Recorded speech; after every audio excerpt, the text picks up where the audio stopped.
what was also in the news when we talk about markets was the Asia's oldest bourse. I'm of course talking about the Bombay Stock Exchange. It made a handsome debut on the Dalal Street today. Let's bring up the chart for you, and you can see that it listed at a 35% premium, and I'm talking about a 35% premium against an issue price of $806 a share. Vijay Ganesan Iyer joining us with that story. Vijay, what a historic day for Asia's oldest exchange, and what a premium it got listed at.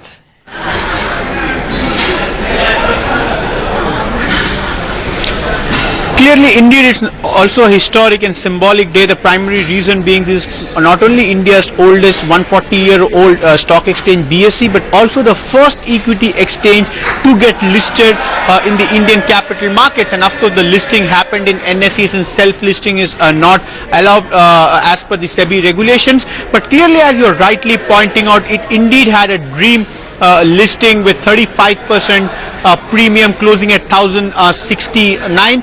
So clearly the shareholders, 9,500 odd shareholders of BSE who hold a share, clearly finally will have a lot of liquidity, because primarily BSE shares was of course held by the brokers who are always managing BSE till a point of a time when the whole of demutualization process happened. But having said that, also this was the first IPO for 2017, and clearly with the positive sentiments that is being witnessed now, clearly it only helped for a great listing. But interestingly, we also need to tell our viewers this is happening all at a time when NSE, the other exchange which eventually will list in BSE, has also filed its DRHP with SEBI, and in some perhaps next 2 quarters we could see that also happening. So clearly indeed a historical movement for the Indian capital markets, and the way things have begun, they hope that this positive sentiments and the euphoria continues here at the Dalal Street, particularly for the primary markets. Hi, thanks Vijay for joining us.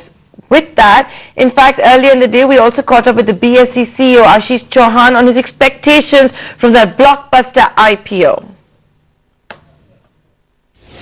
It has been a long journey. In fact, it's almost 10 years since BSE shares were sort of on offer, and 2007 is when the demutualization happened.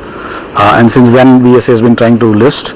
Now 2017, so 10 years, and I think overall, even if you look back last 1 year, March is when we got the approval, and then we decided that we are not going to dilute the shares of existing shareholders, so we were not going to go out and issue new shares. Like an overfresh process. Mr. Chauhan, if I could ask you, as a CEO, would the challenge come now going forward? Every quarter, the results will be out, minutest of details will be looked into, questions will be asked on the margin, the P, so on and so forth.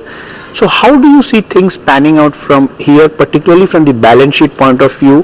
What is going to be the strength, or what is going to be that revenue stream that you would be eyeing? See, basically, as you rightly said, now we will be in sort of more transparent way. See, we had 9,500 shareholders. Even as per regulations, we need to do quarterly results on our website. We do everything that is required of a listed company. But now that we have larger number of shareholders, more sort of spotlight from media also, I think, as you rightly said, we are going to be scrutinized more often and much more in detail, and we should be.